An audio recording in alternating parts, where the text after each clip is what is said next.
must be our goal and our guide. And all that we strive for as a human family, dignity and hope, progress and prosperity, depends on peace. But peace depends on us.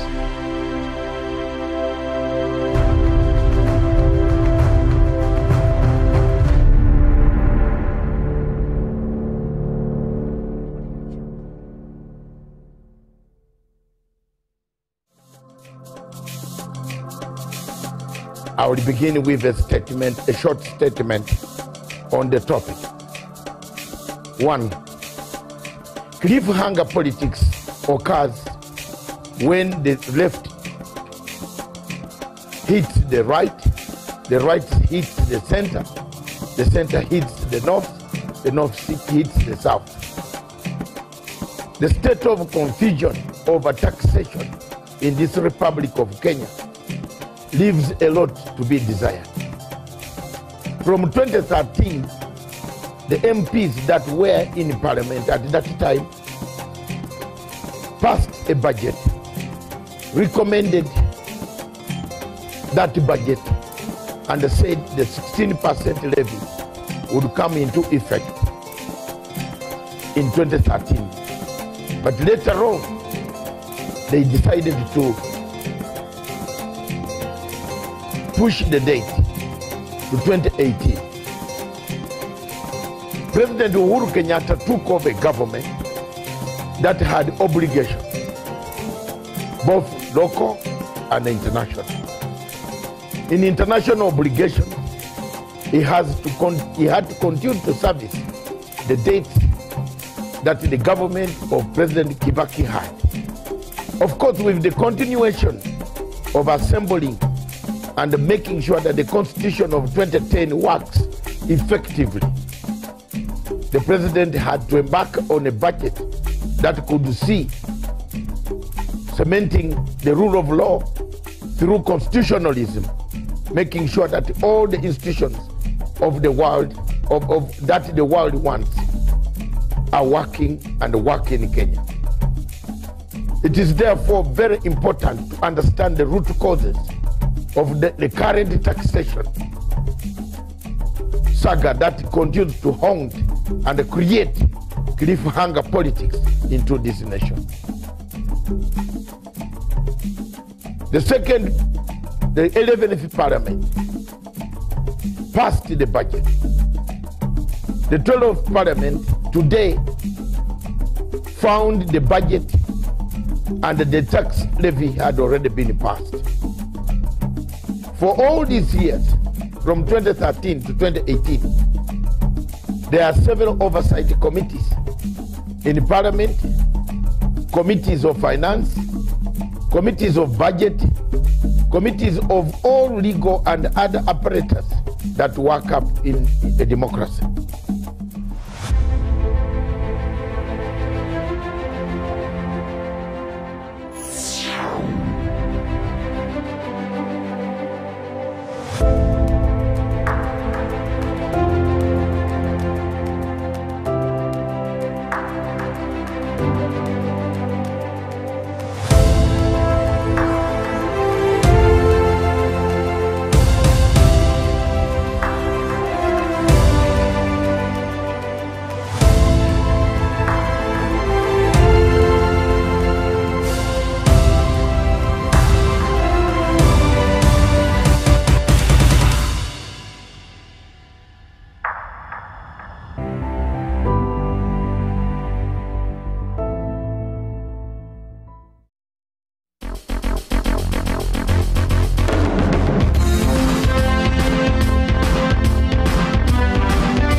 morning, viewers. Welcome to Punchline Africa TV, broadcasting all the way from the Republic of Kenya, Nairobi, and simultaneously in London.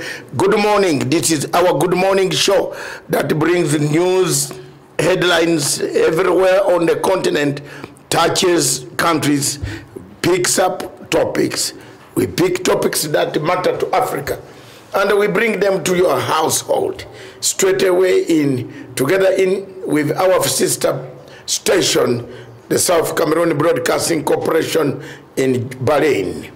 Our satellite is going to come on and pick us on the way as we begin.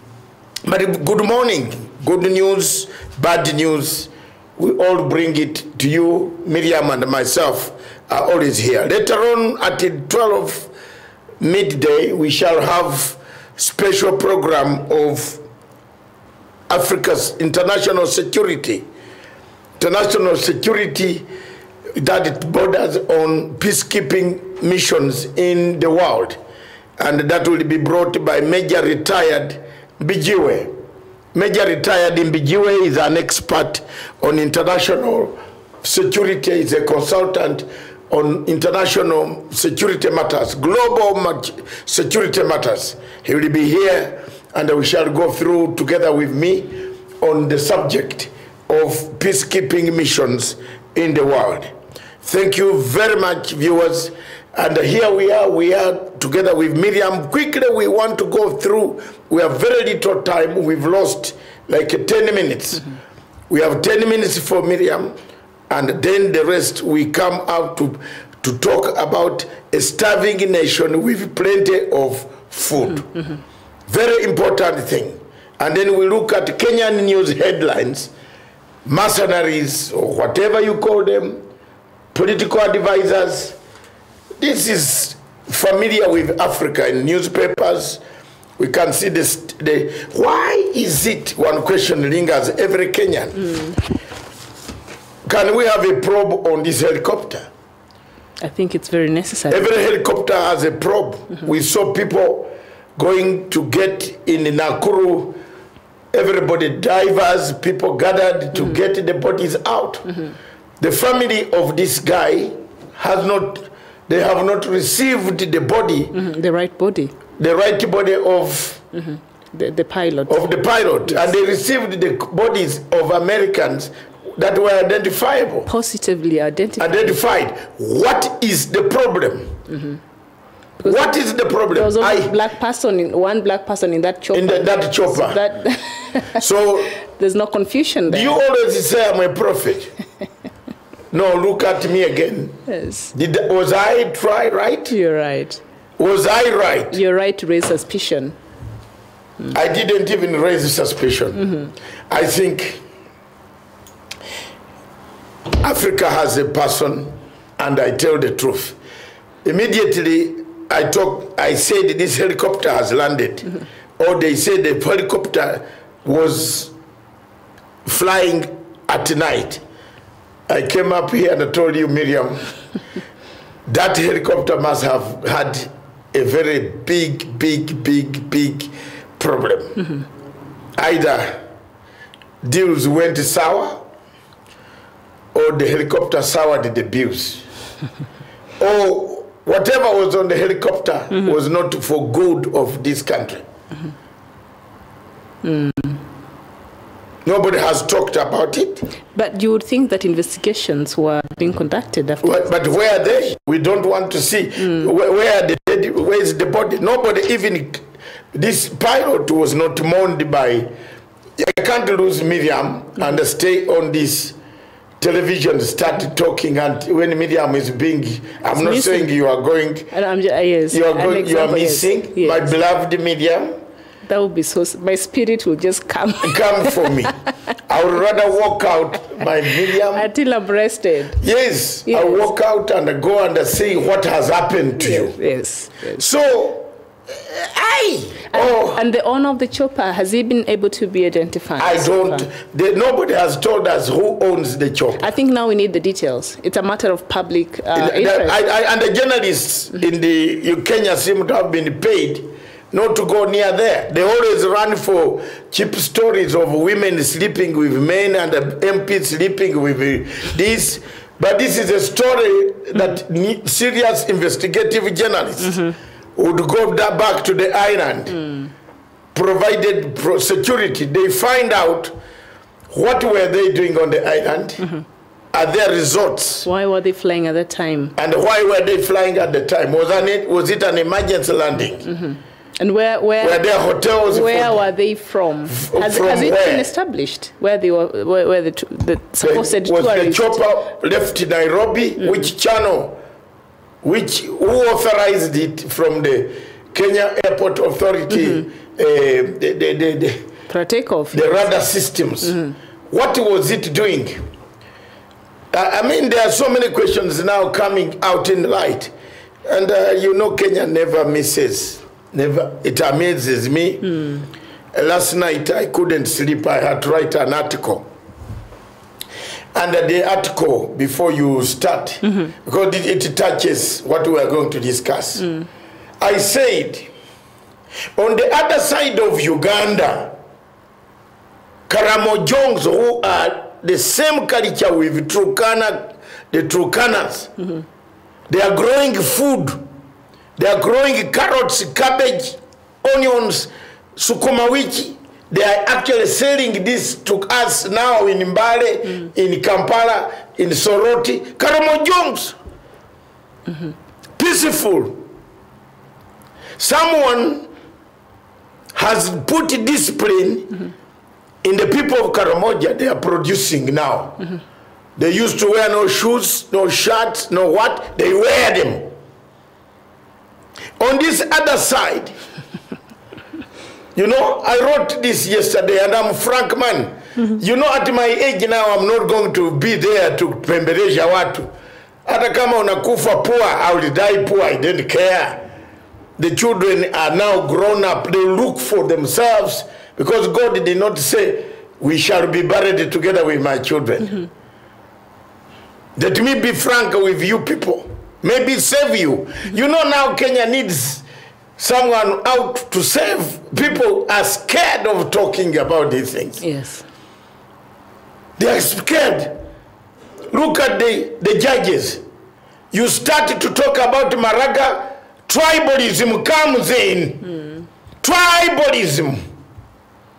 They cocoon themselves into a tribe and they threaten us. So there you are. You know, me, I don't hide. And if you continue talking like that, I'm going to expose this name. The people threatening us because we are talking about Maraga. Haki. You say that, I'm going to say it. And with me, credibility. With me, if you want to finish me, ask Ocampo. Ask Ocampo. I can be very bad. Ask Ocampo. You might think you can do anything, threaten me and do malice me. But when I come back, I remove you. That's my talent. Even Museveni knows. That's my talent. He knows it. I'm battle-hardened. Threats don't buy me. Don't work. Me, I speak by the truth. We are saying that court is corrupt. Maraga is incompetent. Go and tell him again. He is incompetent. He does not deserve to be there. The whole court is gone. Look at them. They now summon Ojwang, an innocent professor. The target turn on Ojwang. I'm going to show you logistics. Why Ojwang was right to refuse to attend the JSC. Why don't you bring the Chief Justice first? Where is the petition of the Chief Justice on the newspaper's headline?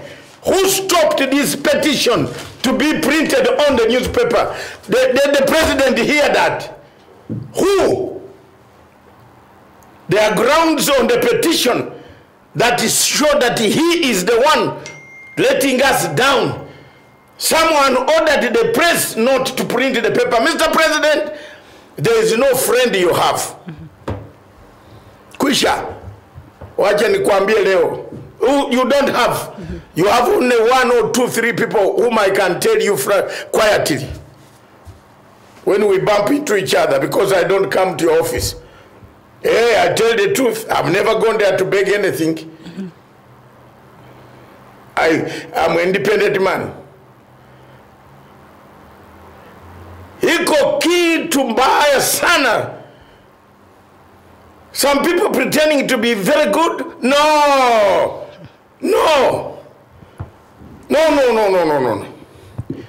They threaten journalists not to talk about Maraga, not to publish story.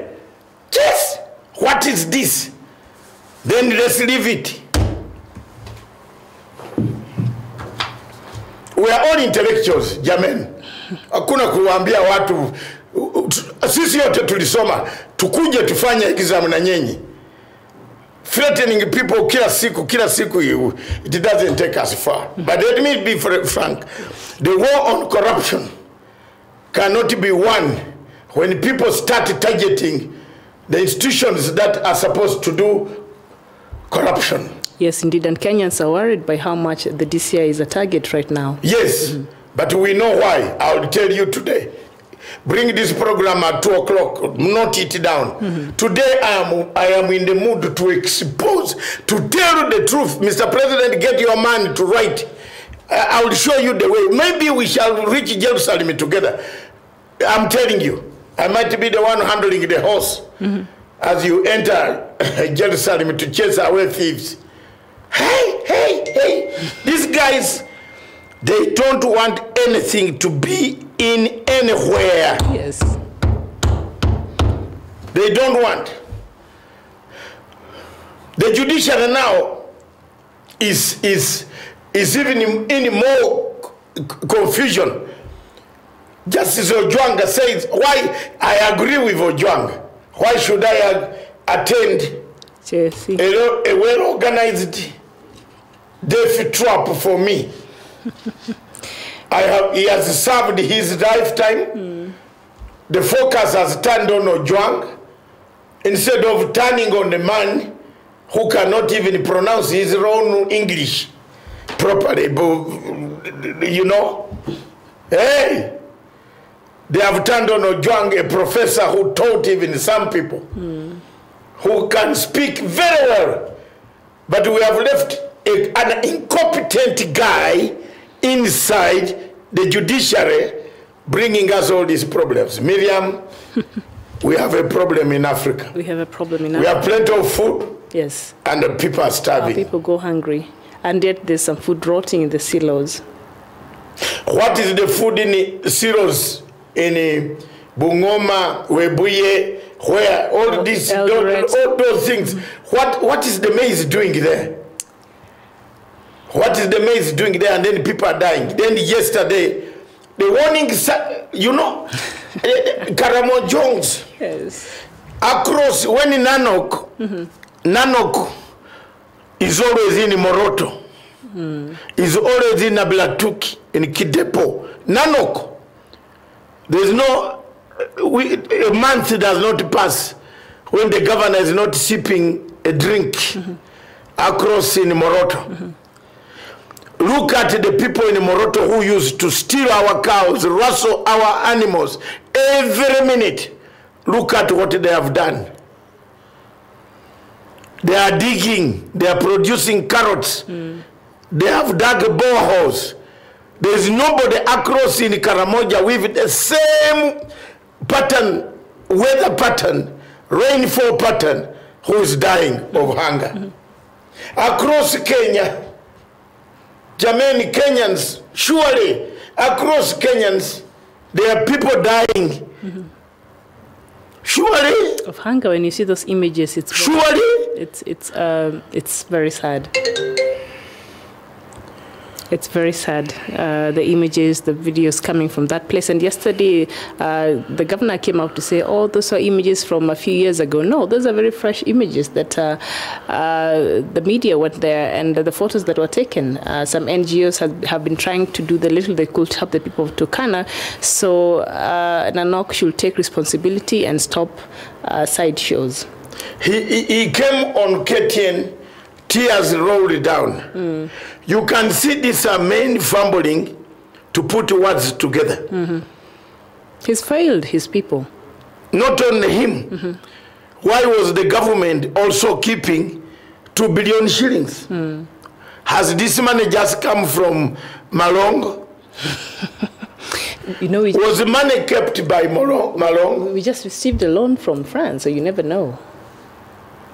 Are we all right? No, the one from France hasn't arrived yet, because it takes time for it to clear.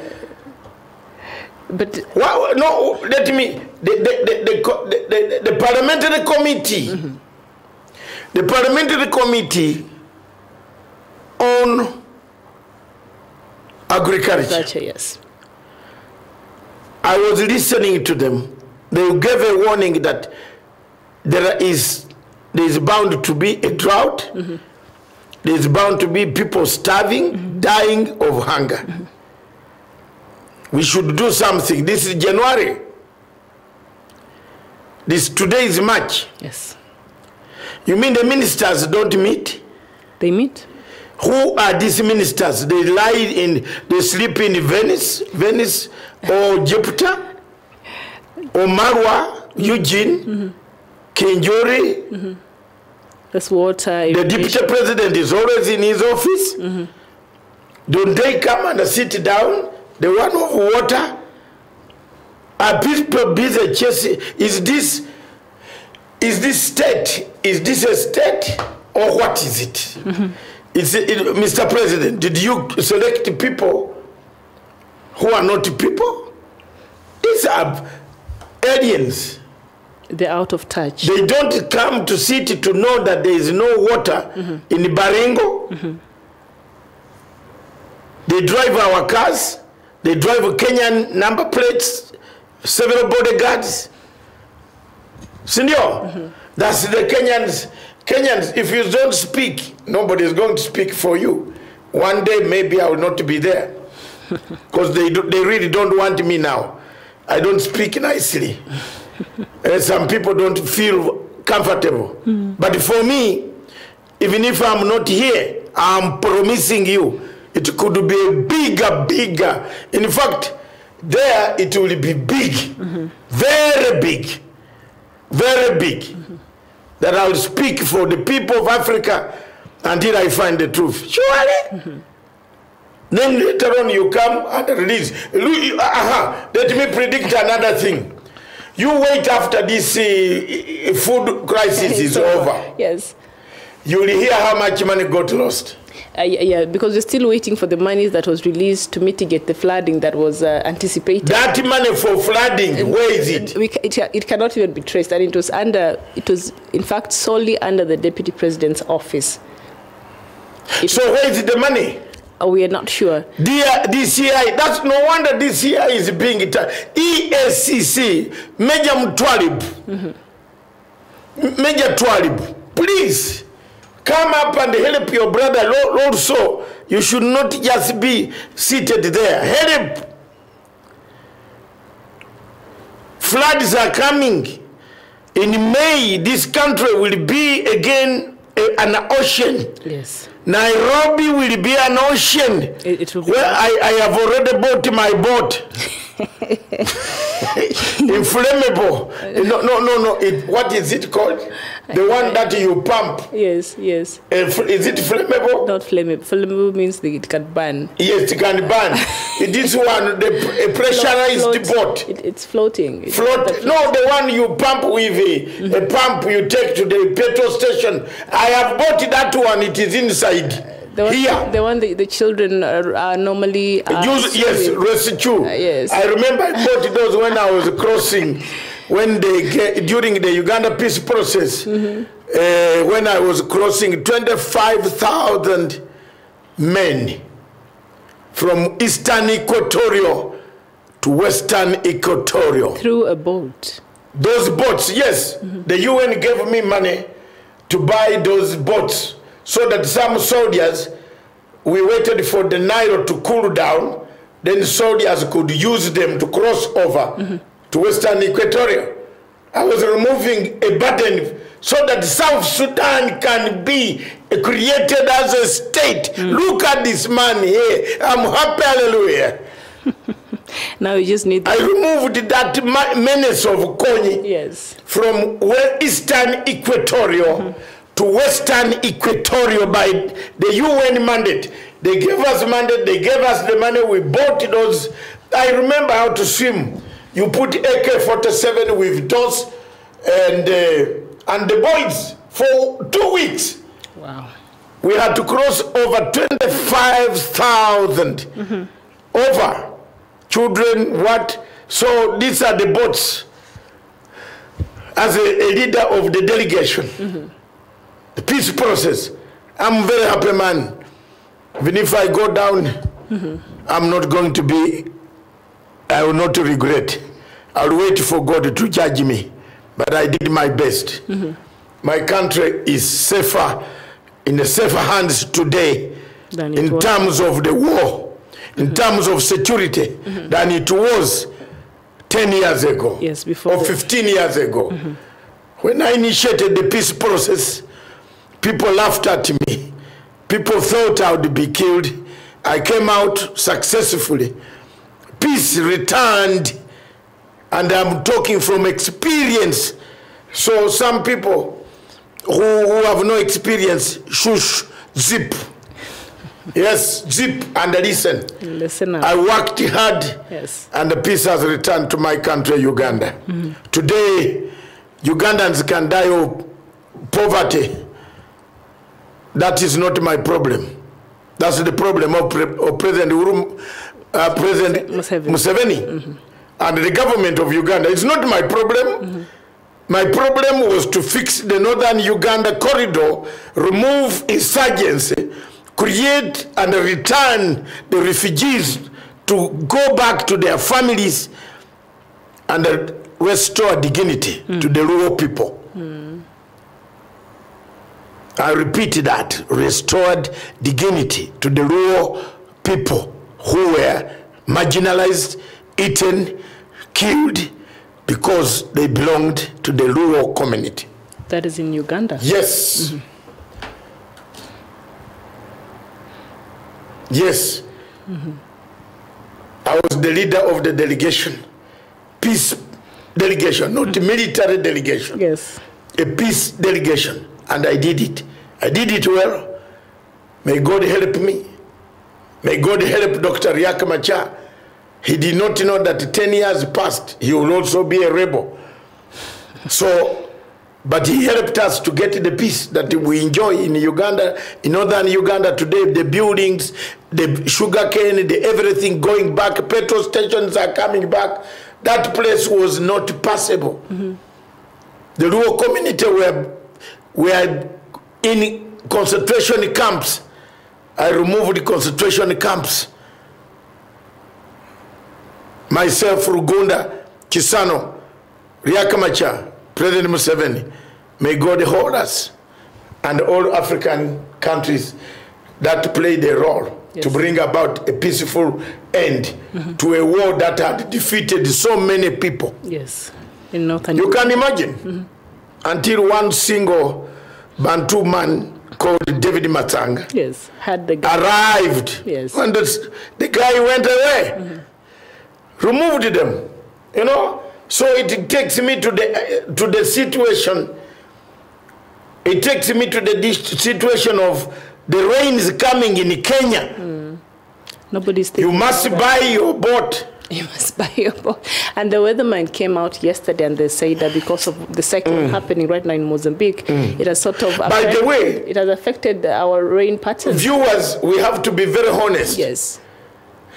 If you look at Mozambique, it's on low belt.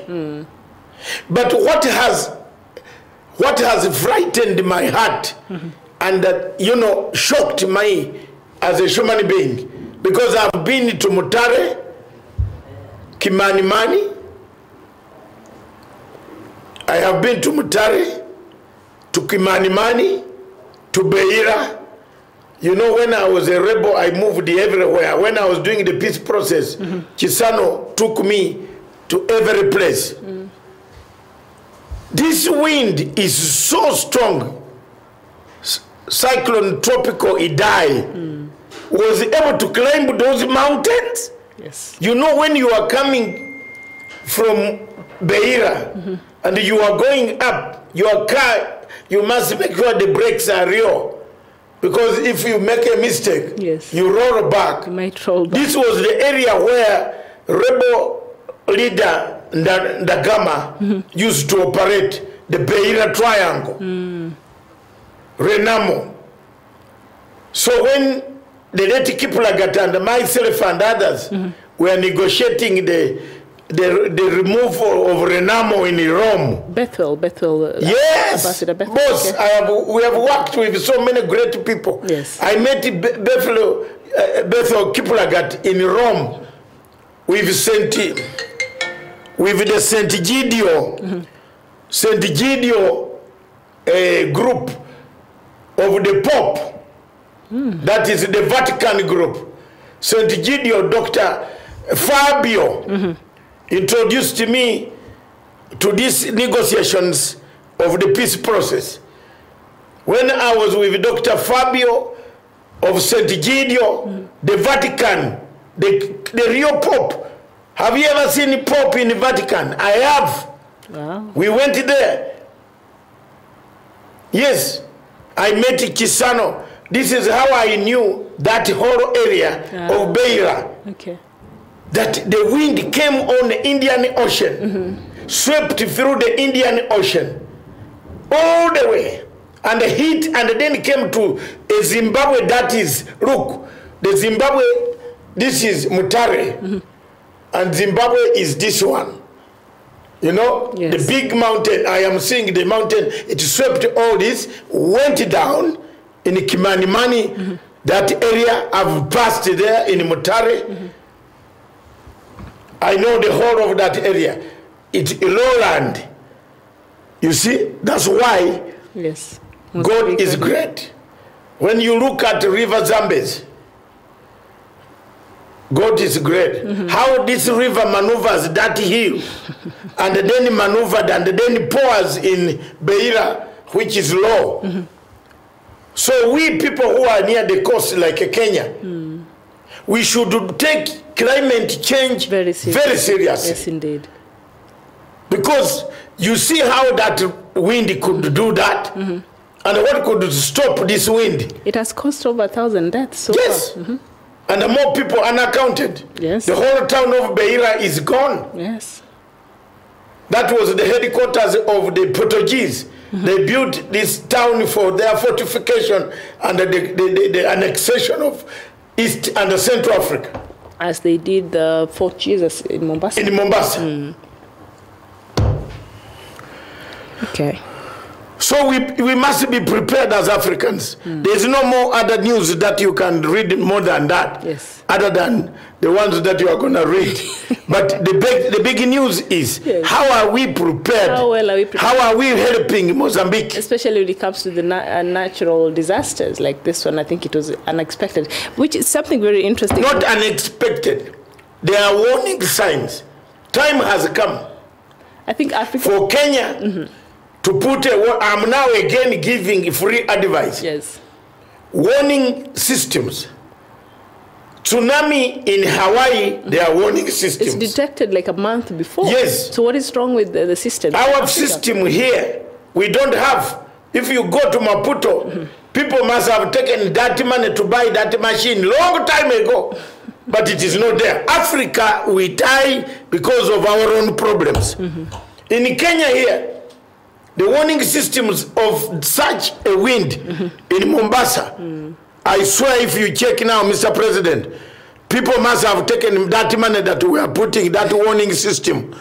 It is not there. Are we putting a warning system? We need it to. Yes. Definitely. Africa needs all countries that are bordering this, because the ocean has been disturbed. The ocean has been disturbed. Yes. Tropical cyclones were never so serious around Africa. No. Tropical cyclone were serious around Indonesia, Parts of Asia. Bangladesh. You see, the part of Bangladesh, which was formerly West Pakistan, for those younger men who don't even know anything. Yeah, West Pakistan. Now that is where the wind could run. Yes. And it kills very many. You see, that's why people there don't have clothes on. They have only suka. Wanafunga this bottom. Because every time you can't change a trouser. That is wet. Not because of the heat? No, heat, when it is, that's why it is called a tropical cyclone. The cyclone could be hot. Then from the heat, it generates the wind. Yes. The rain comes. That's why you don't, the people that side don't wear trousers. Very few people in Dakar. I've been to Dakar. Yes. Very few people in Dakar wear trousers. Dakar, Senegal? No, Dakar, Bangladesh. Ah, okay. There are two countries with different spelling. Cities. Yes. The one this way is D-A-K-A-R. The one this way is D-A-K-H. Ah. Yes. Dakar. Dakar. Yes. I'm teaching you today. Thank you very much. You better learn these things, because I want you to be a big girl. When you grow up, when you go to those stations, you remember David Matanga. Gave me some history lessons. No, serious, not history. Very serious lessons. And I want to see people smiling. Then you say, hello, old man, now where are you? Are they pulling you on a wheelchair? Yes, thank you very much, viewers. That is what it is. The wind that came on the coast of Mozambique. And we want to thank the people yesterday of Amazonia. Several people, the message of Amazonia yesterday, yes, it went down very well. It resonated with It is still going on. Contribute as much as possible to those people, agencies, especially the agencies that you see on our sister station. Any contribution towards the agencies that can help a humanitarian catastrophe in your country, in Amazonia, is welcome. Just pick a phone and call those guys, wherever they are. Those agencies that you see advertised, humanitarian catastrophe is great, is serious in Amazonia. We want to thank you people. We want to thank all of you for standing by us. God bless you. This 40 minutes past 9 o'clock East German or West German. Yes. Do we call it East German?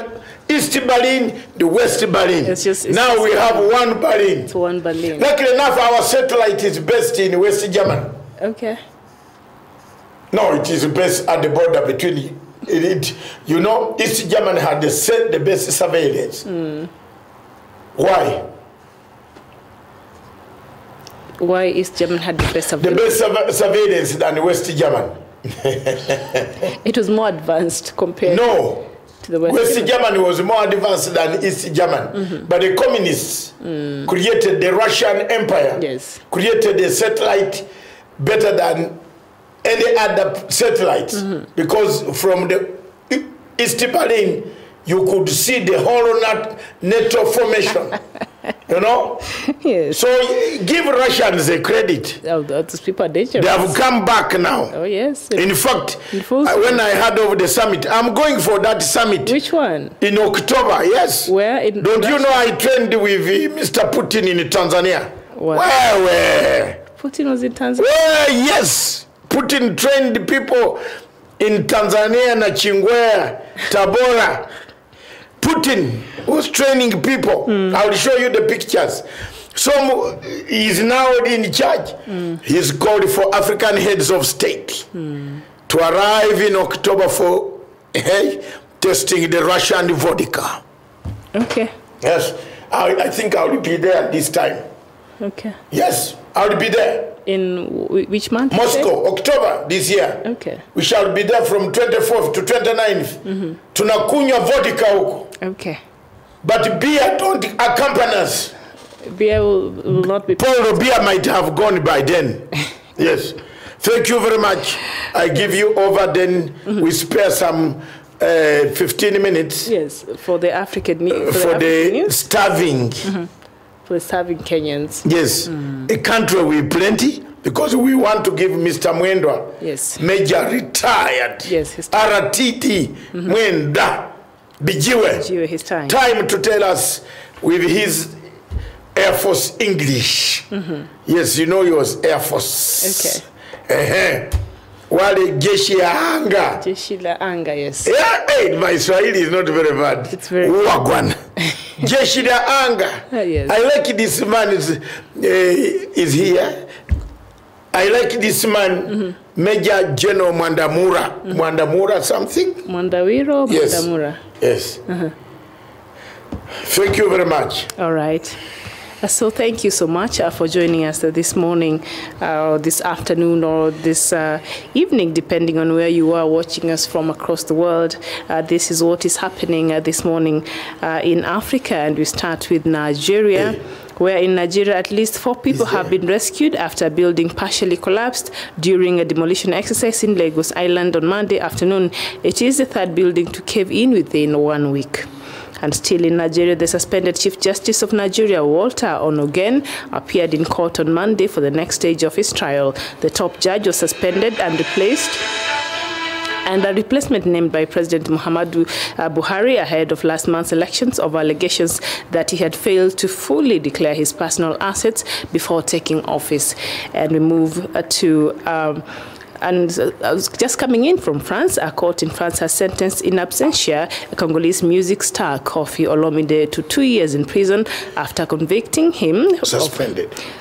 For suspended, yes, a suspended sentence after convicting him of having sex with a 15-year-old girl who was one of his dancers. And in Kenya, Kenya Meteorological Department has warned that Cyclone Idai, which has wreaked havoc in several southern African countries, could affect the onset of long rains in Kenya, and most parts of the country are currently experiencing dry conditions. And we go to Mozambique, where more than 1,000 people have been killed after Cyclone Idai hit Mozambique. President Filipe Nyusi has told national radio, he said that although the official death toll was currently 84, he believes that more than 1,000 people have died. And we go to South Africa, where President Cyril Ramaphosa has deployed soldiers to assist in recovery operations in neighboring Mozambique, which has been badly hit by the cyclone. And we go back to Eritrea, where a high-profile delegation headed by Eritrean Foreign Minister Osman Asala arrived in Hargeisa, the capital of the self-declared Republic of Somaliland, this morning.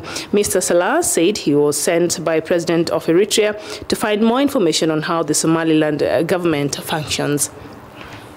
And we go to Uganda, where the World Food Programme has suspended the distribution of a fortified food cereal in Uganda after 1 person died and nearly 200 were hospitalized in northern Uganda.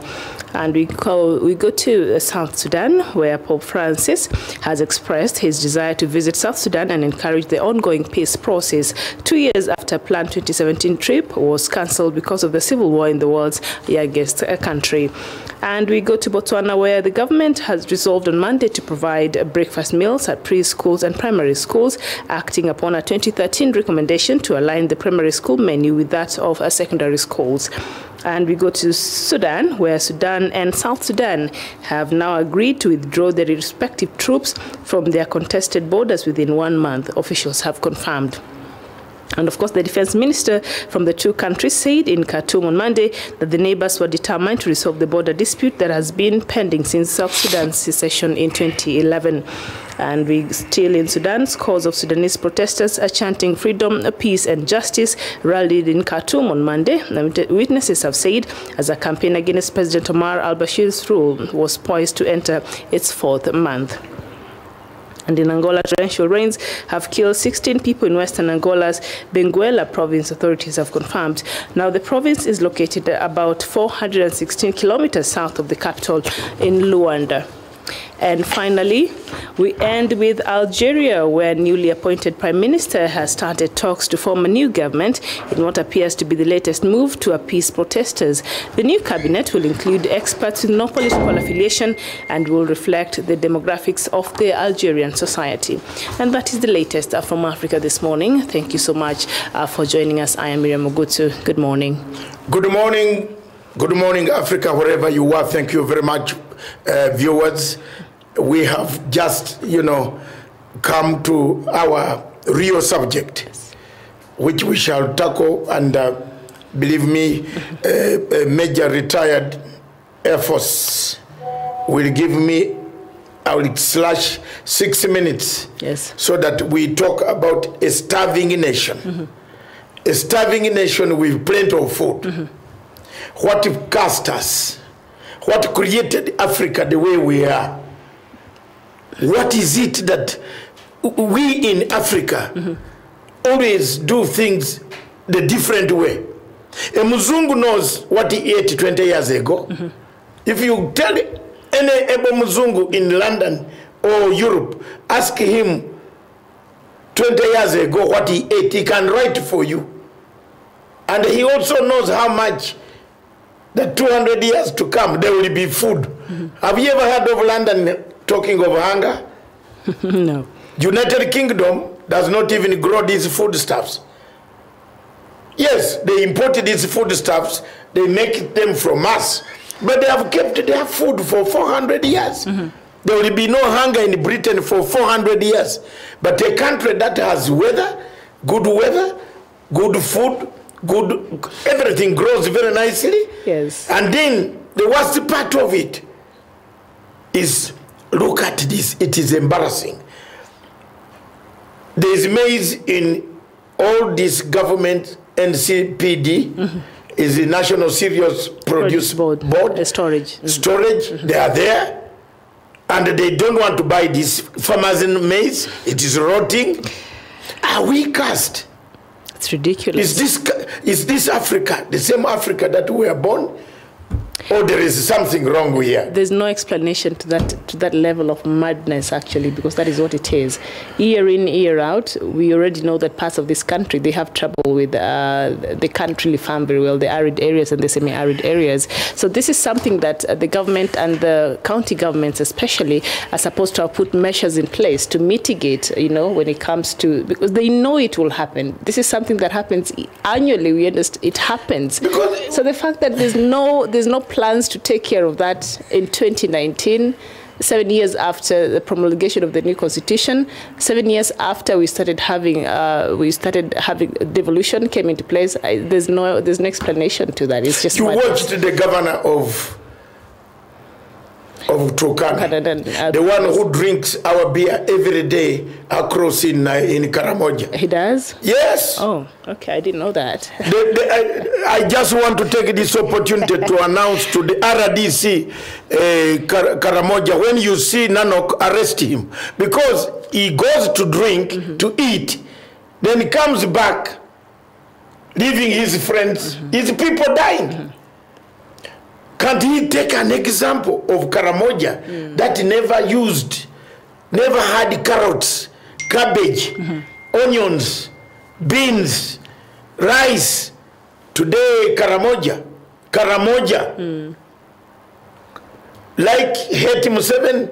That's one of the things I've been opposing Museveni since 1982. But there is something that I'm very happy about Museveni. When he means it, he does it. Museveni went to Karamoja and removed all the guns. The Human Rights Watch said he was killing Karamojongs. He said, yes, I will kill them. If they don't bring the guns, I will kill them. And he killed them. He finished the guns, brought them, and I think Major Bijiwe, I'm setting the temperature for Major Bijiwe. I don't know how he'll respond. So that he wants to look at what Museveni did in Karamoja. I'd like to hear his opinion on that when he comes. Yes, the man put every Karamojong. And the Kenyans, we can do this. You have a very good army. Yes. Collect all these two cannons in one place. And Pokot in one place. If you don't show the guns, you don't go back home. You don't. Right. And that's what Museveni did. Why should we keep quiet? Museveni did that in Uganda. People were put in towns and they say, you show now, family number 1, you just go. Dig here. They used to go with excavators. Dig. Hey, this, they have put oil and paraffin paper. Then Museveni recovered over 700,000 guns. Wow. Jamen, we talk the truth. We have resources in Africa. We don't utilize them. The people going dying. Why are these areas not habitable? Why are they not habitable? Because they are guns. Why none of fears going into those areas? You're a governor of your people, you fear going to the area to see. What is the use of the LOC, not the use of MCA? What is the use of the ministers on the governor's county list? Why didn't they say there was hunger coming? And there's a minister of agriculture, I believe, in those ministries. Every county has a minister of agriculture. Yes. Is this mere crisis to create money? Kenyans. You Kenyans, if you don't talk for yourselves, I don't know. Hashtag Kenyans for Kenyans. I think yes. People have already started. This was a crisis to make money. Yes. They did let people suffer a bit, then another billion released. You wait after this release of 2 million. Mutu atafuata paka akule hii. We shall end up with 1 million. What you mean? We are this is a thieving place. I don't know how BG will react to this. You know, this place has become a place. I don't know how President Uhuru Kenyatta wakes up in the morning and listens to some of these people. Do you not see how he's normally very frustrated? Yeah. How do you listen to a thief? You know, a thief coming to your door to tell you, oh, sir, we are very good, laughing. He's stolen money. They have stolen money. Now they have gone on a rampage. They wanted the DCI dead or alive. Bwana DCI were behind you. Get them, Shikawa. But even in fact, take one horse down, one pharaoh down. The rest of this will scatter. After all, their plans are being seen every day. Plan A. Let's read the newspapers. Very quickly. Yeah. Very quickly. City lawyer faces murder charge over the son shooting. Very unfortunate friend of mine. Yes. He has now lost his son, but also learn how to use the gun. Don't misuse. Why do you open it at night and change the positions? Always put a lock on your pistol. Jamen. And the expert is coming to tell us that peacekeeping missions, let's say life-keeping missions. Yes. Life and peace. Lock the pin. Lock it. The clip, bring it down. Always check. Don't ever play with it if there is no enemy. But I think it was just an accident. I want to believe that. Please. But why do you know an accident? What was there? Is there any break-in? Was there break-in? All right. People prepare themselves. If you are leaving, and we give tips, if you are leaving for home at night, you know that is now a dangerous area. Get your ready equipment. Don't put it in a glove. What time will you use in the glove box? Get ready. Clip it. And that's why you need, I support Matiang'i on this. Everybody goes back to retrain. Honorable Minister, on that one you are right. So that we can avoid such... go back to retrain. Kila mtu ajue how to use a gun. You can't just have these arms, then you pour it from glove box, you kill your own son. Wow. Oh no, it is very... That is very unfortunate. It was very, very, very, very unfortunate. I'm sorry, he's my friend. Yes. But there you are. We are ending on a good note. We have already talked about starvation. A country is starving, but we shall increase it at unfiltered. Yes. Today. Tunataka kulima mutu leo. In the afternoon, tunataka kuwalima kabisa. waizi wengi hapa tunalima afternoon 2 o'clock. Okay. Chopper victims were DP Ruto's political advisor Wagwan. I told you there was something wrong. Mbijiwe was my friend on the show here. The DCI should take on this. No, DCI, if it starts here, they will say, we're chanting. Then the DPP or who is able to take care of that? No, we need an investigation. Criminal investigation. Americans have died. Yes. We need yes. FBI. In fact, the family of the Americans are coming. If the 4 bodies are identifiable, what about the other body? Which was only one black body. Yes. That should have just been found. Is it there anyway? And okay. Yes, we need it investigated. Is the body there? Have you seen any stress? They were given the wrong body to start with, the family. Whatever they were given as their kin was not it. So they returned it? They refused to bury it. So that's not the man? No. They should do the DNA? Yes. Doesn't stop speculation. DNA. This guy who has DNA, has children here, he has produced here and there. Pilots produce a lot of children. Yes. Yes. Pilots produce. Yeah, any pilot. Major Mwendwa will tell you that he has been in the Air Force. Pilots, you know, you travel from one place. But I'm not saying it to him, he has produced. Air Force, they're very disciplined. If there is no man who can tell you he doesn't have extra baggage. They're very disciplined. They will be lying. No, there are others who don't. Wait. I don't want to. Don't go there. No, we will go there. Don't, in the afternoon, 2 o'clock, let's go there, my sister. The truth shall set us free. Yes, set us free. Yes. This is something yes. which makes Uhuru Kenyatta. Has to be looked into. No, it makes Uhuru Kenyatta sad. Yes. Yes. It makes Uhuru Kenyatta sad. So the family of pilot Mario Magonga is yet to receive his remains 2 weeks after chopper crashed on the island in Lake Turkana. You see? So let's just wait for that. And you see that? It makes Uhuru very sad. People are only interested in power to capture this thing. Whether this. Have you seen the type of helicopters that fly here? They pass through Baringo. When you go to Wilson. In fact, when these guys like Moses Kuria, who used to beg for lunch, is now on the helicopter watching down. What do you think? When you go to Wilson Airport, all the hangars are normally very packed nowadays. Yes. Unlike a few years ago. The EACC should start with Wilson Airport. I told you Wabukala should work with Pingo. As soon as these guys step out of the helicopter, Pingo, show us how you got this money. People will run. You know, we need more Kenyans in exile also. They have been they have been eating food, they have been enjoying. You know, when one Kenyan hears that the other man of the helicopter was arrested, they will run to exile. Pingo. Yes. Unaweka Moses Kuria kwa pingo na mnaiba pap. Yes. So, uambie wewe ulipata wapi pesa hizi za kununua helicopter hii, unasema yako.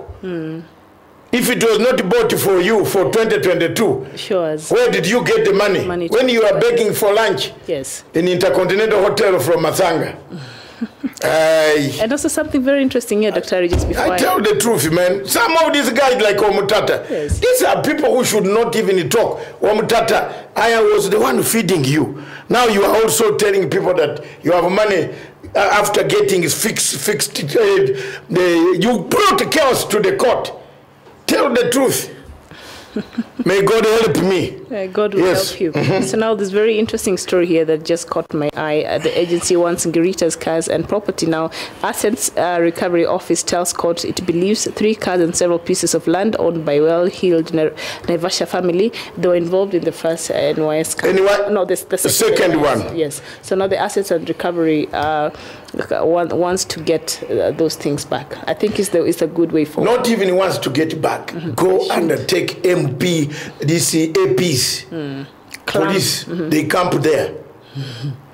Yes.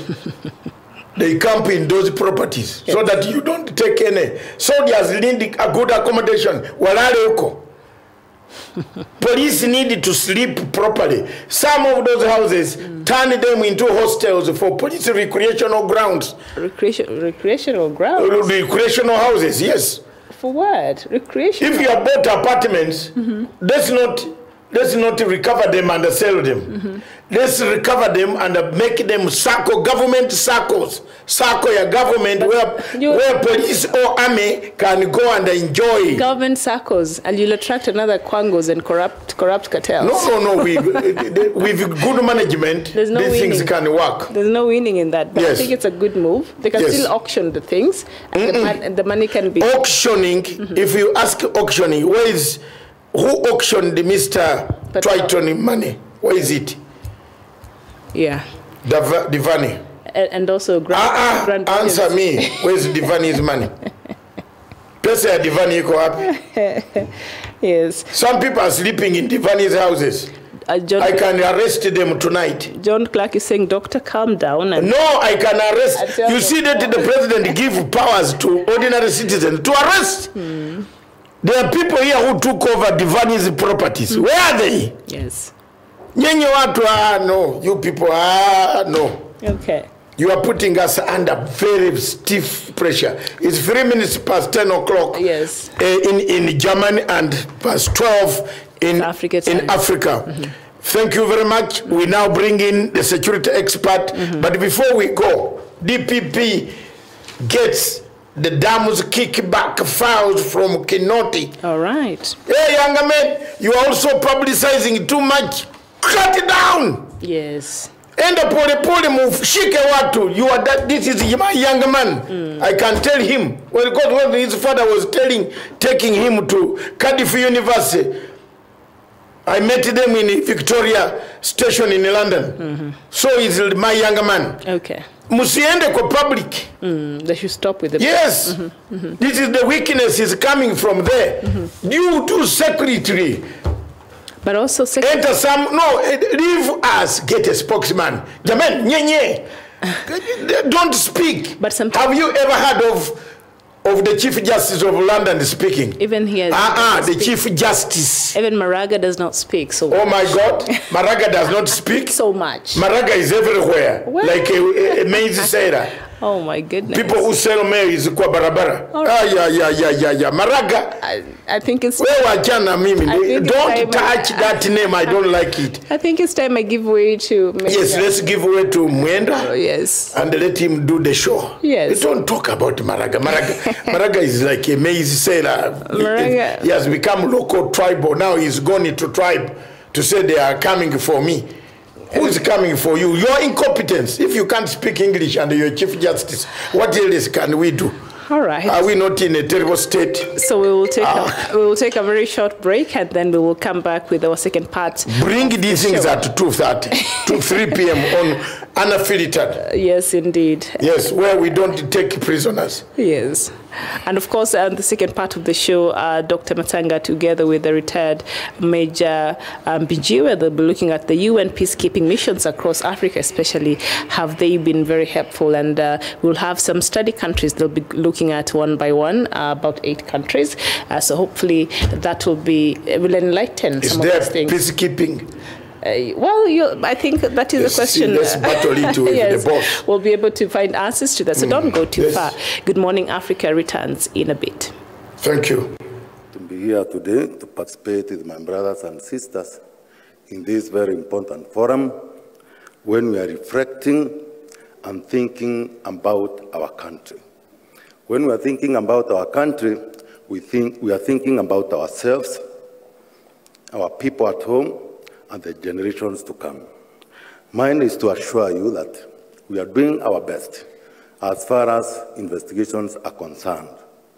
But at the same time, we do have quite a number of challenges, though they have not reached a point of dispiriting us, or rather demotivating us. We are trying to say that I wish everybody in this war of corruption may come on board. One thing I can say is, even before we go for some investigations outside there, some of the frustrations which really pull us down is some of the strange orders that we receive. Other than even starting the investigation, we are stopped even before we record a statement from somebody who you know very well are stolen from Kenyans. You know very well, and all Kenyans know, we are pursuing this person, and it's not something we're imagining.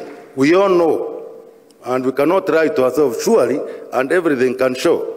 But we are stopped even before questioning that person. And when we receive some of those orders, like another one which I received just the other day, I was not even at the stage of even pursuing that person whatsoever. Then when the orders came, I read them very well. Do not use the door to go and arrest Mr. Hay. Then I said, okay, why is this preemptive? Then I said, fine, I consulted my regular advisors, they are here. And then I said, no, through my information, there is a window. If I cannot use the door to go and take Mr. Hay, then I'm going to use the window. And once I get through the window, I get a smoking gun, which is killing us.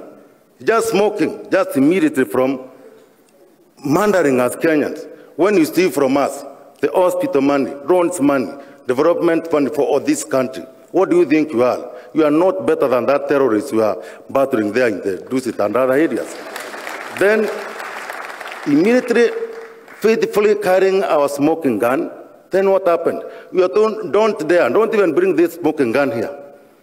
Don't even touch that person. We are bad. Please listen to me. I have it here. Why don't you give me 10 minutes even to demonstrate I'm not malicious? Surely this is what I have. Then if I am, prove me within these 10 minutes. Nobody is ready to listen to us.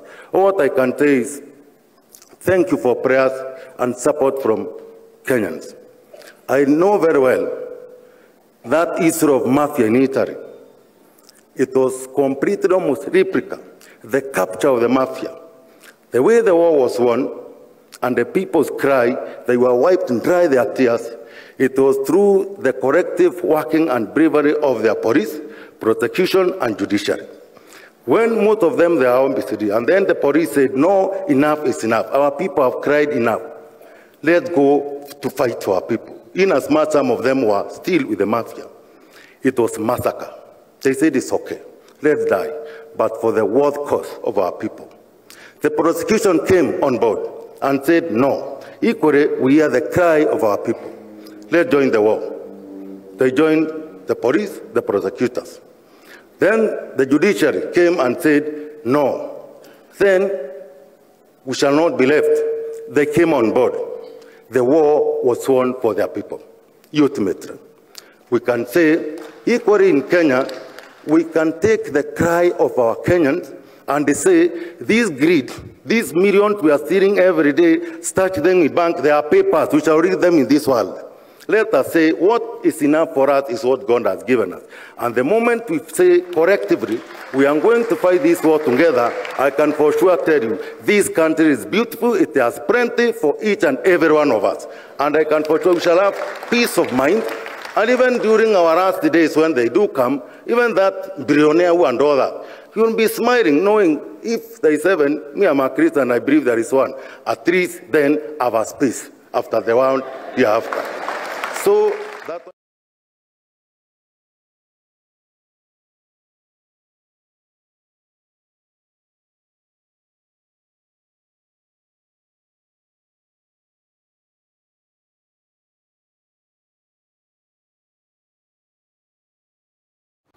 Hello viewers, I greet you from the beautiful city of Nairobi, Kenya in East Africa.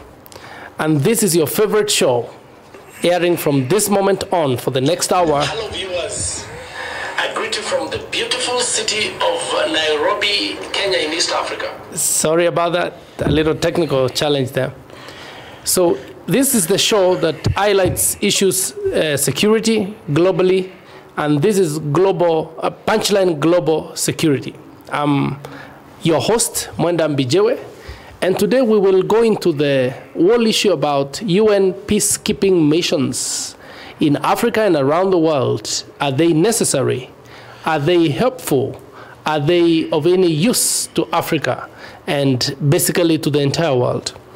And of course, as I've heard in my previous 2 shows, my host, rather my guest, is also my host in this station. He's the chairman of Punchline Africa Television, being the founder of the same, and he's my guest in this show. I'm his host in the show, but he's my host on the platform of the television. Dr. Matanga, a renowned Pan-Africanist, lawyer, fighter of African rights, and a man that has great wisdom, great scholar, lecturer of universities, and a great international relations expert. And so today I am humbly welcoming him to this show, Dr. Matanga. Thank you very much. On behalf of all the viewers, you're welcome, and we look forward to... Conflict resolution expert. Conflict, I know. Yes, my PhD is on conflict. Political science and international relations. Then I took another certification and graduation in conflict resolution. Therefore, what you are talking about today is my area. My area. We look forward to hearing your wisdom. Indeed, the previous shows, I've received even messages in my private inbox from different viewers around the world, thanking us and thanking you for the great wisdom.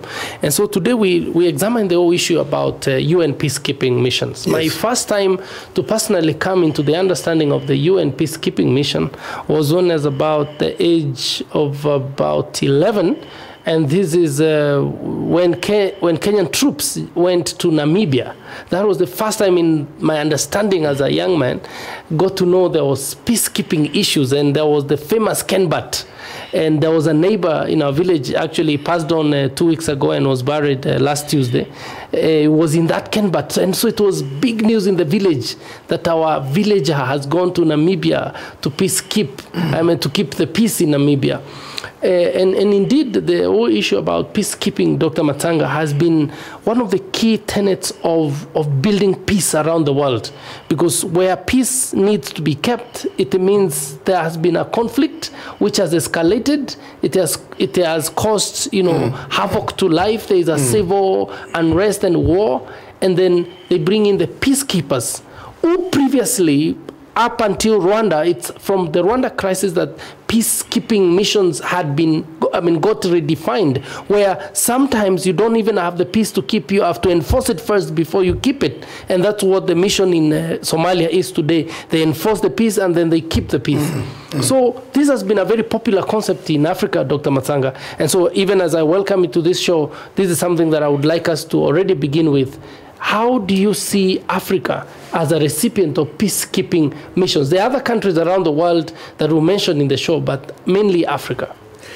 First of all, I would like to thank you very much for having me for the last 3 weeks. Yes. And I believe next week will be my last week. I will still have you for the last one time. Then you can bring in your guest. I wanted you to help the show build traction. But why peacekeeping? Yes, sir.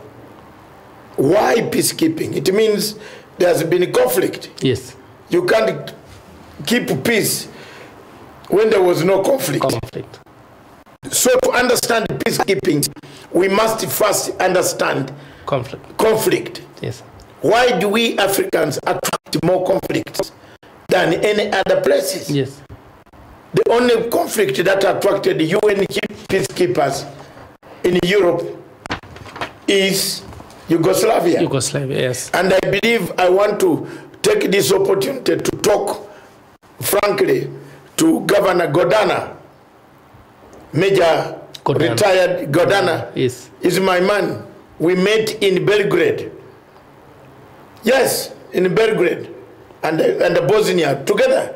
I was also working for Sky News, and I had gone there not as a Sky News, but I had been brought in by Robin Cook, the former Secretary of State for African for Britain, Foreign Affairs of Britain. So we were on a random check in Serbia and Yugoslavia. Then I met Godana, Major Godana, the current governor of Tana River, yes. In Blue Hem, you know, those kofias of the hats of UN. Yes. I did not know I was talking. Then he said, but you talk like a Ugandan. I said, yes, I'm from Uganda. Yes. I'm from Kenya. Yes. He was one of the section commanders in that area. Peacekeeping comes after a conflict has occurred. Yes. Conflicts in Africa are very many. Hotbeds, Sierra Leone, Liberia, yes, Central African Republic, Democratic Republic of Congo, Sudan and South Sudan. Yes.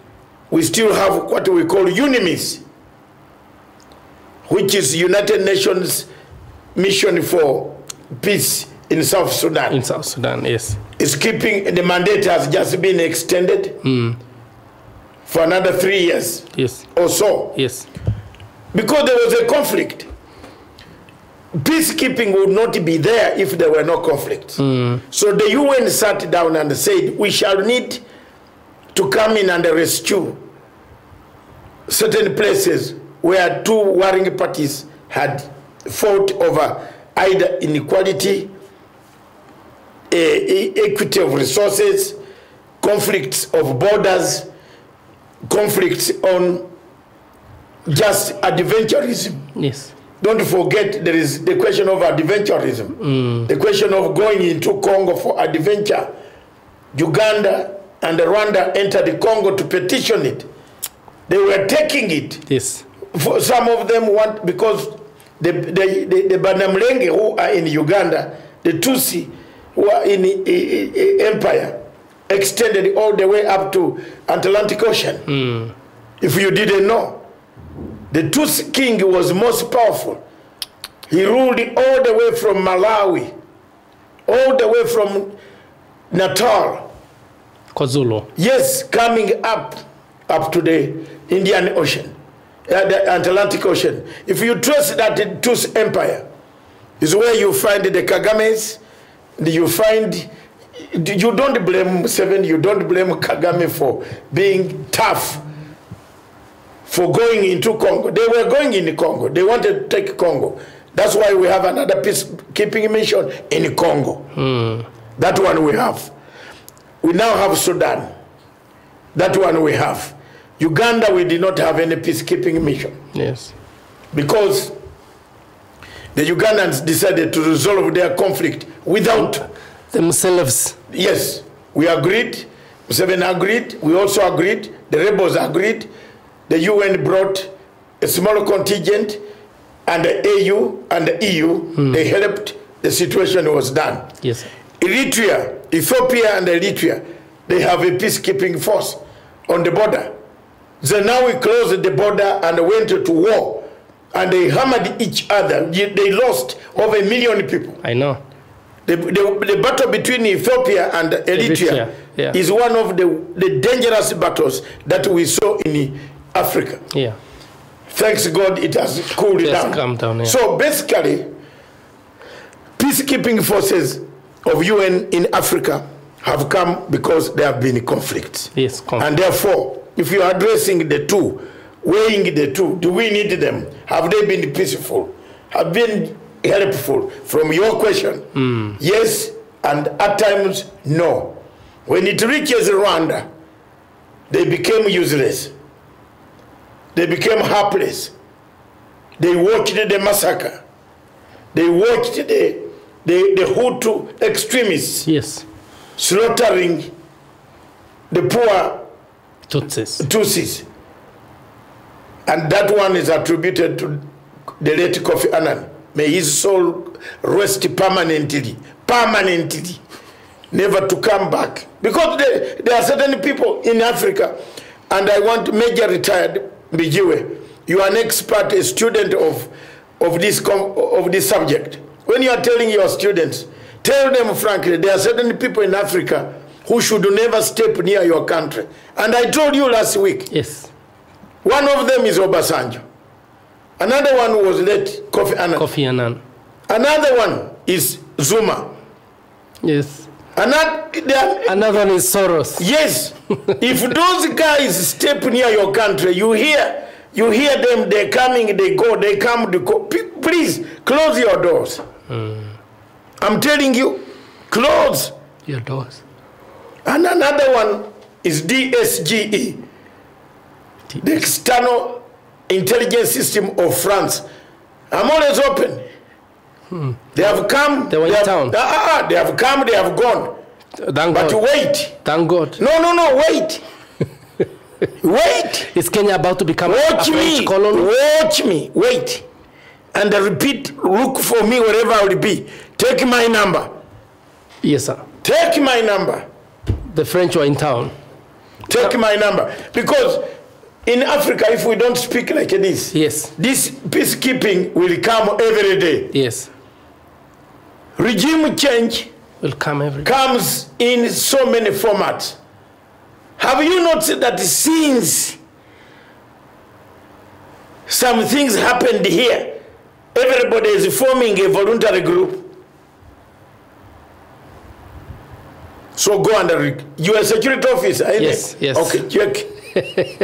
Thank you. God bless you. I told you. Yes, when I talk about these things, yes, I know. Yes. I'm 63 years old. Yes. I'm not taking a ride like 51, like Ruto or who. I'm 63. Yes. And I've seen government's floor go down on the floor. There is regime change smelling here. Everywhere, Uganda, Kenya, there is something smelling around there. Have you seen it? Yes. They want to finish one country. They want to make one country ungovernable. And it's going to happen. Peacekeeping is coming. Why should Rwanda close the border? Why should our trucks be confiscated? Why should Uganda fail to trade with Rwanda? Which is her child. Rwanda is basically a Ugandan child. Tell me. Dr. Matsanga. Tell me. There is a regime change smelling in Uganda, East Africa. East Africa. Even where you are seated. East Africa. Where you are seated. Are you not seated in Kenya? There is something smelling here. Everywhere. Look at it. Burundi, the president doesn't even go. The president doesn't leave. He can't go anywhere. No. He never travels. No. Tanzania. Even the UN. Wait. Tanzania, the president doesn't go. Magufuli does not go. And when he goes, he doesn't go for the AU. He doesn't go for anywhere. For UN peacekeeping. No. For UN General Assembly. No. Since we touched this button, there's a regime change. So East Africa is... Get my number. Keep it safely. I have your number, Dr. Matsanga. If I'm still alive, I want you to call me. Give me a call. If you don't see the regime change yes, in one of the East African states, yes, then take a break. Dr. Matsanga, on a light note, what did you call the seers in Uganda? Are you from the family of seers who could see the future? Yes, kingdom. You're from the kingdom. Yes. So you, that's on a light note. Hey, let's go deeper into this, Dr. Matsanga. The Republic of Congo. Thank you. The Republic of Congo has been. It's here, so take a break. Oh, lovely. Take a break. The Republic of Congo. When we come back from this break, the Republic of Congo has had since 1960s UN peacekeeping missions. Viewers, when we come back, the good doctor will take us down the road of how the Republic of Congo, DRC, has been having a UN peacekeeping mission since 1960 to 64 and ever since to date. These are mysteries that Africans and the world wants to understand. Thank you. We take a short break. We will be right back. Don't go anywhere, please. This is Punchline Global Security.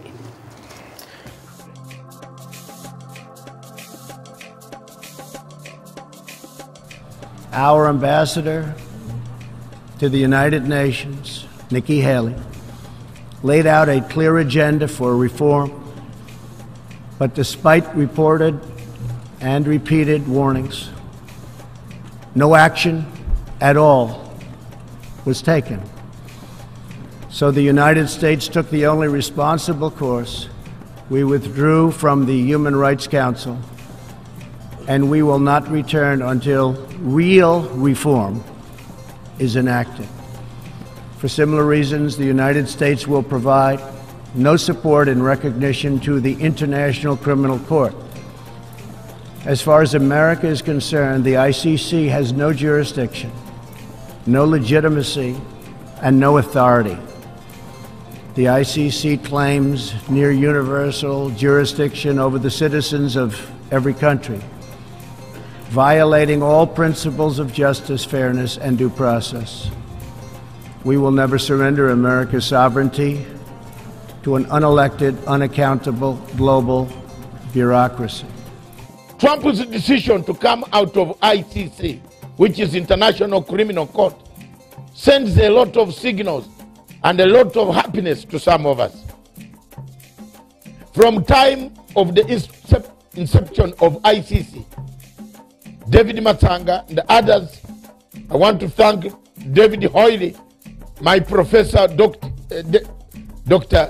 Professor Hoyle in London. Thank you very much for mentoring me to stand firm to discuss the African question on the ICC. It is very important, therefore, for the people of Africa to understand that while you rejoice, while you want to hate Trump, Trump has made it very clear that globalization is not part of his agenda. America is governed by Americans. We reject the ideology of globalism, and we embrace the doctrine of patriotism. Around the world, responsible nations must defend against threats to sovereignty, not just from global governments, but also from other new forms of coercion and domination. In America, we believe strongly in energy security for ourselves and for our allies. Today, as we speak, this nation cannot be the same. This nation is paralyzed. This nation needs serious redemption, needs the building of bridges. As a result of the ICC, the anger that was flowing from one end to the other created a problem that we see here, but people don't want to admit. People wait in Africa. Trump is correct. Let's wake up. Let's have a rebuff that delivers to hope so that our people don't perish in the Mediterranean Sea. A rebuff that will bring about peaceful resolution of conflicts, like the conflicts that occur in South Sudan between Riek Machar and Salva Kiir. These conflicts don't give us any hope. These conflicts don't give us anything that is yearned for. These conflicts are a pity to Africa. We are allowed into the ICC in 1998 by Kofi Annan. America rejected ICC, stood firm and said, we can give you the money, but we shall not ratify for you because we have institutions. We have failed our own judiciary systems, but we want to be judged by another judiciary system which has no jury, it has no evidence, it has no separation of powers between the chief prosecutor and the investigative arm, and then with the prosecuting arm. That's the Africa we have.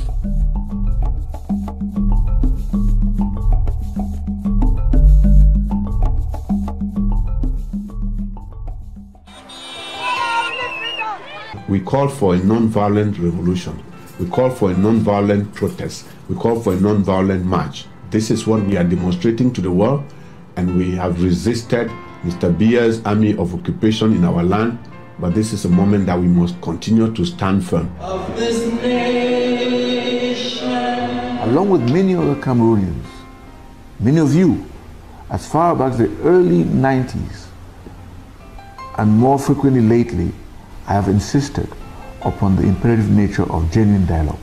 Unfortunately, the government's solution has been cosmetic reforms and repression.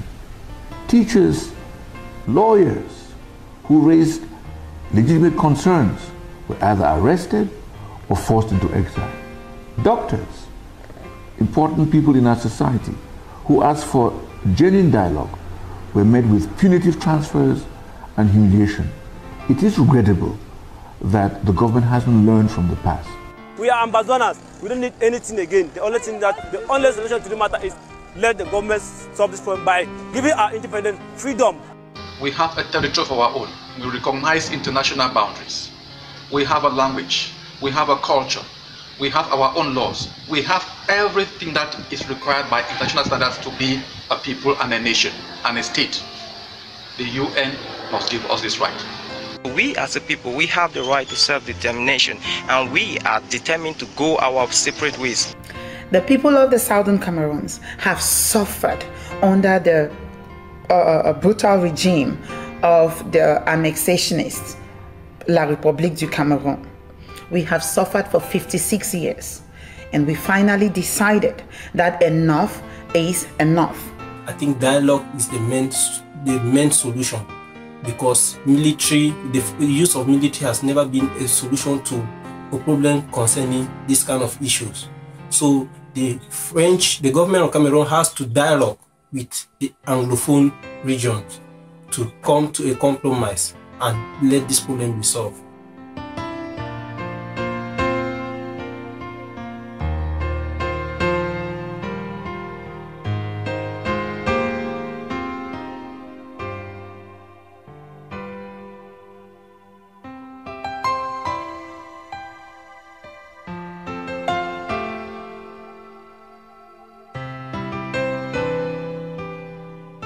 Now, we want to inform the whole world that the Southern Cameroonian prisoners of conscience in the jails of Yaoundé are on the second day of their declared hunger strike.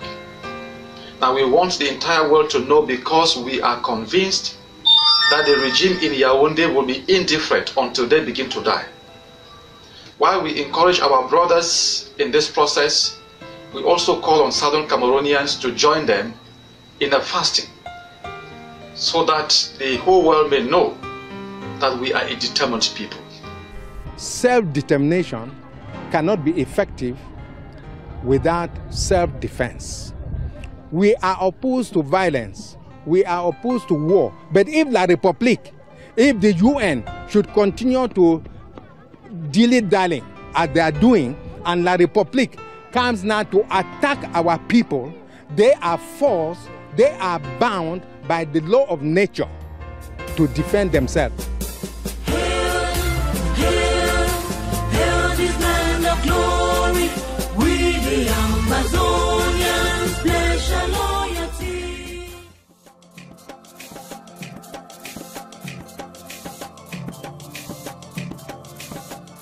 We discuss Africa. We see what ails Africa. And today, this afternoon, we want to see whether Sudan will permanently remain a sick child of Africa. Is it a permanent sickness? Can we resolve the issues of Southern Sudan? Is it something that has gone wrong for 200 years?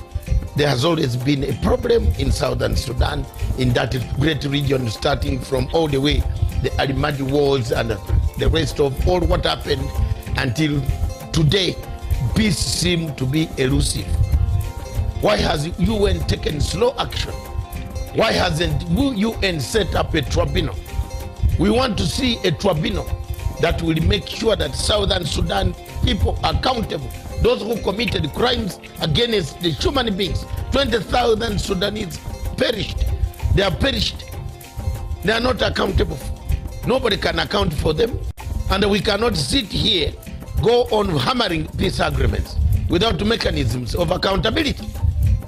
If we set a tribunal for Sierra Leone, for Rwanda, for Camera Rouge.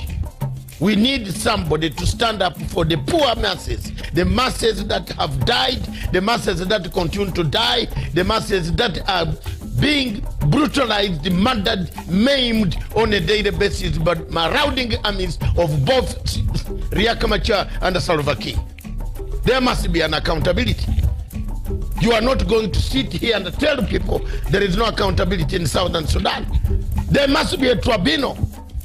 Why do we run to harass countries of Kenya, put ICC on Kenya, put ICC on this country, put ICC on Central African Republic? Why have we delayed on putting a tribunal for Southern Sudan to find out who is killing, who has been killing, how they have been killing people? Let me speak for the people in Southern Sudan, the women, the children who have not gone to school, the children who have no medicine, the children who have nothing, who have been running since 2013, and the war cannot end because of two people. Let them face the tribunal. I'm not going to keep quiet as a Pan-African to see Southern Sudan being maimed, being tortured, being cut, dismembered, and we keep quiet and watch people vote images of people, of malcontents singing to us in Uganda, in Kenya, in Ethiopia, in South Africa, telling us they have money. Let them face the international tribunal and tell the tribunal who gave them the guns, where they buying them, how they were killing people. Enough of is enough. Enough is enough for Africa. We have had enough. There is no need of that anymore.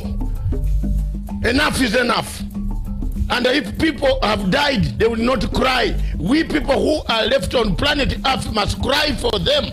We must find justice for them. We must make sure that there are leaders who go on bragging on television stations all over the world, who are accountable. They must be behind bars.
Peace must be our goal and our guide. And all that we strive for as a human family, dignity and hope, progress and prosperity, depends on peace. But peace depends on us.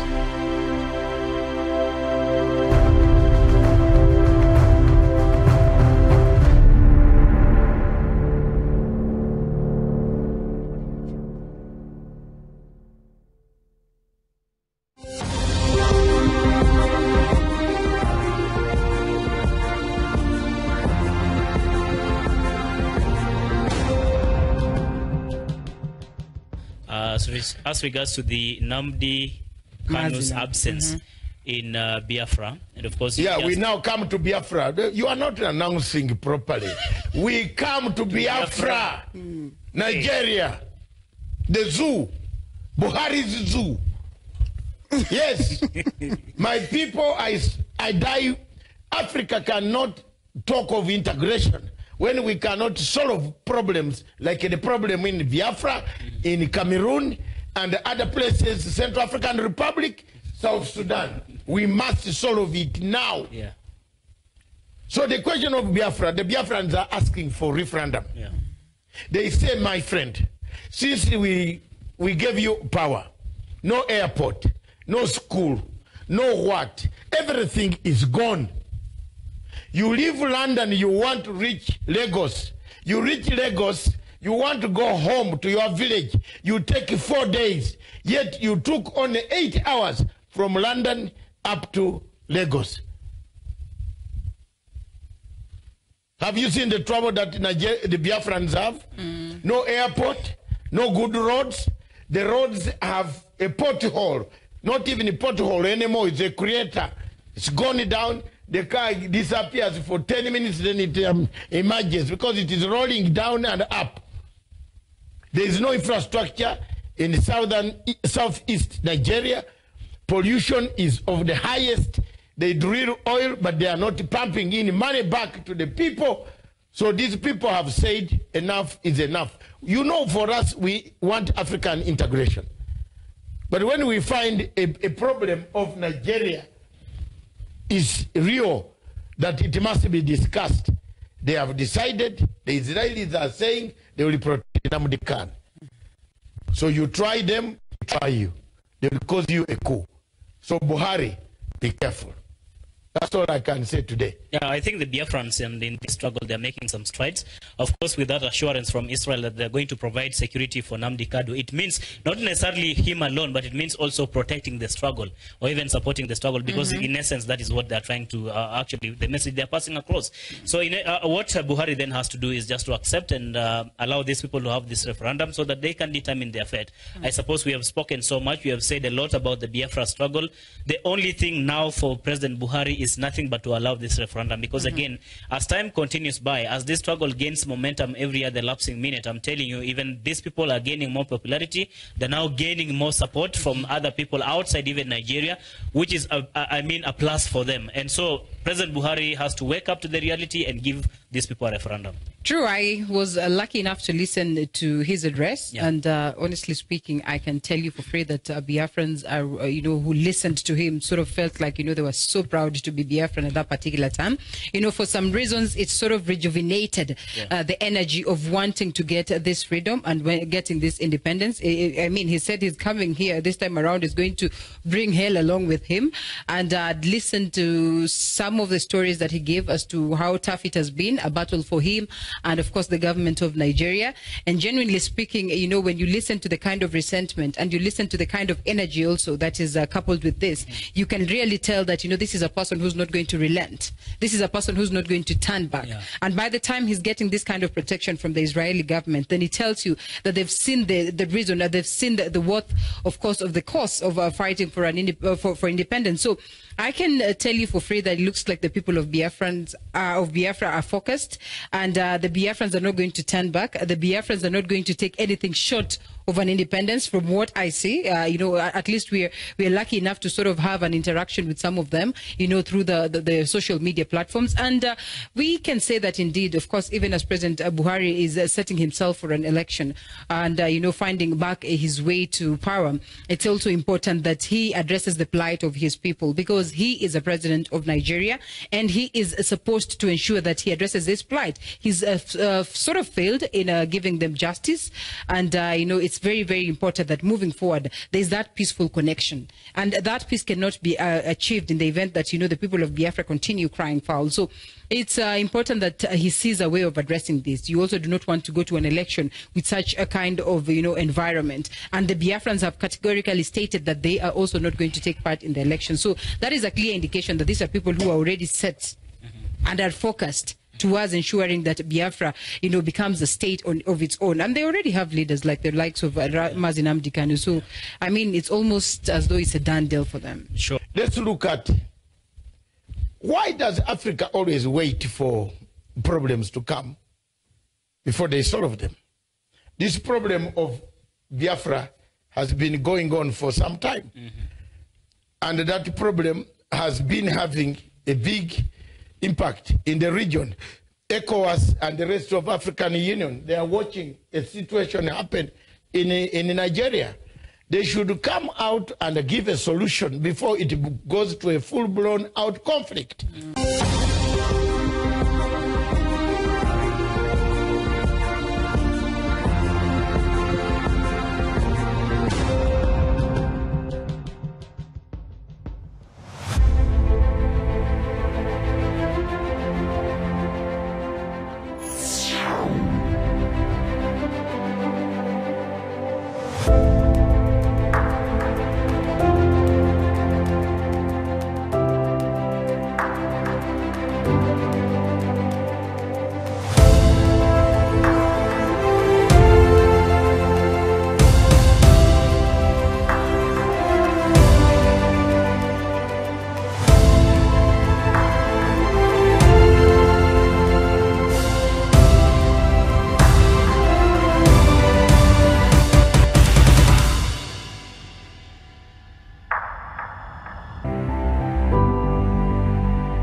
Punchline Africa TV opposes any form of terrorism, and our policy is very clear. We condemn Al-Shabaab, we condemn Boko Haram, we condemn Al-Qaeda, we condemn any remnants of Al-Qaeda cells that linger on this African continent, that maim people, innocent people. All these acts are not done by a particular religion. People have just picked a religion and used it. In Kenya, in East Africa, and in Africa, we should be vigilant. That is, now we don't know. You can be very, well equipped at your doorstep or at your gate, but you don't know up in the crowd when we are moving in town, in cities, in Dar es Salaam, in Mwanza, in Kampala, in Kigali, in Johannesburg. These people have come closer to our cities, in Nairobi. You might be moving and somebody just starts stabbing you. I think they have changed these tactics. So we must be vigilant ourselves as citizens of these countries in Africa.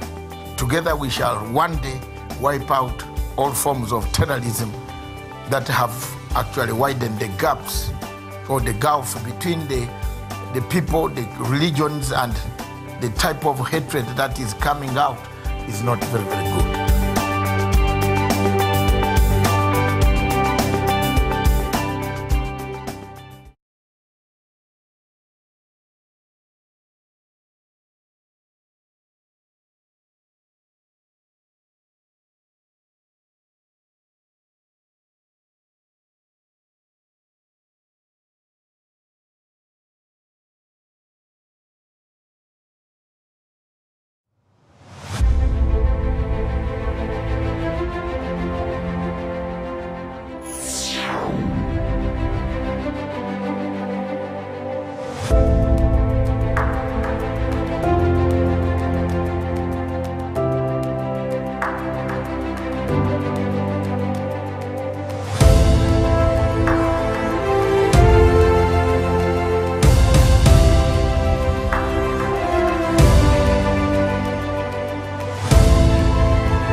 Thank you, viewers.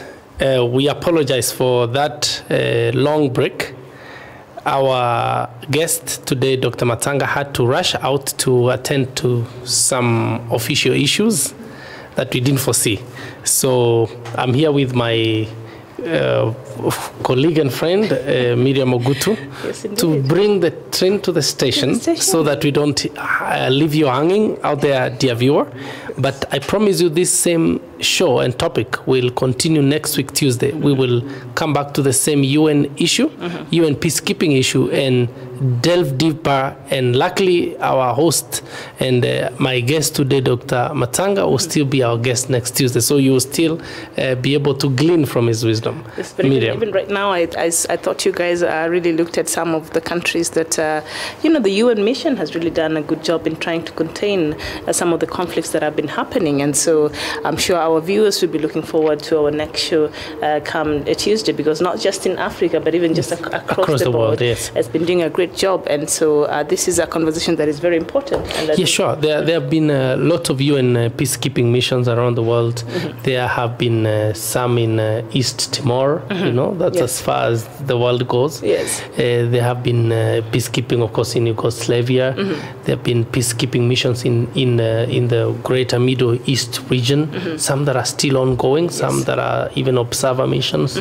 So it's been outside the scope of Africa where peacekeeping has happened. And of course, many of those peacekeeping missions have been in Africa. And like my guest said earlier, this is because there has been a lot of conflicts in Africa. Yes, indeed. And also there have been a lot of the UN peacekeeping missions when they're in these different countries. Sometimes where reports have come out that is not very nice of things they are alleged to commit, sometimes to, the places that they are. So I don't know, next time maybe you'll be able to cover that. I don't know what you'll say to that. And also, when you look at a country like Burundi, just the other day, it told the UN to close down its office. Yes. Not to go to Burundi. So what is the future? When you look at such cases, what is the future of the UN peace missions? No, I think Burundi overstepped its sovereignty. I mean, it enforced it the wrong way. Yes. Because you cannot speak to your father. You cannot speak to your mother. Yes. UN is the community of nations. Yes. That's why it's called United Nations. It's the nations of the world, and they signed a UN charter, and or agreed about certain principles. And so which are binding. Yeah. What Burundi needed to do was actually negotiate with the United Nations. And I hope President Nkurunziza does not think he's greater than the United Nations. I think President Nkurunziza right now is facing his own demons. Since the attempted coup in 2015, the guy does not even leave Bujumbura. He doesn't go anywhere. Yeah, he doesn't leave the city. And you would think by having UN in his country, that would at least stabilize some things. So for him to having United Nations pack and leave, especially the Human Rights Office to leave, that says a lot about especially Africa leadership and maybe the place of the United Nations in these countries in Africa. Certainly, I mean, coming into scope is a lot of things that the UN oversee in Africa, or rather in the world. And of course, there's also the greater debate of the Rome Statutes, which is also a function of the UN, which established a court called the ICC, which has had a lot of issues in Africa. As it is. But then it's a court that cannot even enforce its own law. I mean, when they have a suspect to arrest, like Connie, the runaway rebel leader in Uganda, they don't even have a way to get him, and they depend on the goodwill of the nations. And even Bashir has just been loitering around town. President Bashir has been... He cannot be arrested. He can't be arrested. He has a warrant of arrest over his head. So I think that, our viewers out there, I think we really apologize that the show could not continue.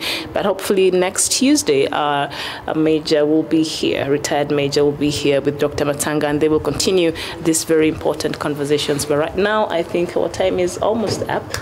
Yes, dear viewers, that is it for today. This is Punchline Global Security, where we examine issues security in their length, the breadth, width, and even height and depth. And we will continue this same time next week on Tuesday, where we will examine this subject about UN peacekeeping missions in greater depth. Yes. We thank you for your time. Yes, indeed. And that is for Major retired BJ. But for me, I hope we can meet here tomorrow in the morning for Good Morning Africa, 11 a.m. East African time. This has been another part of the second part of the Good Morning Africa, where we've been looking at the security across the board. And of course, don't miss out for next Tuesday. But for now, I want to thank you for your valued company. I want to thank you for writing in and engaging with us today. And so hopefully we can meet here tomorrow, 11 a.m. East African time.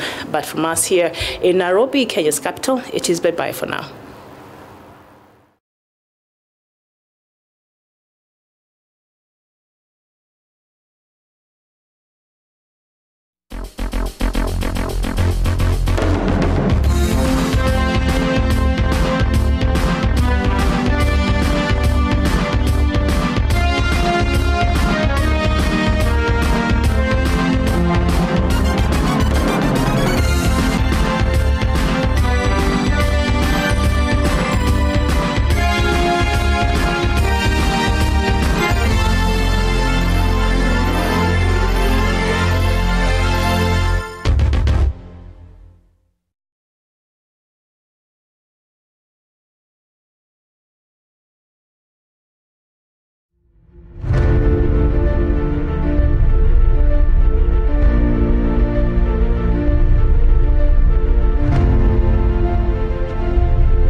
Peace must be our goal and our guide. And all that we strive for as a human family, dignity and hope, progress and prosperity, depends on peace.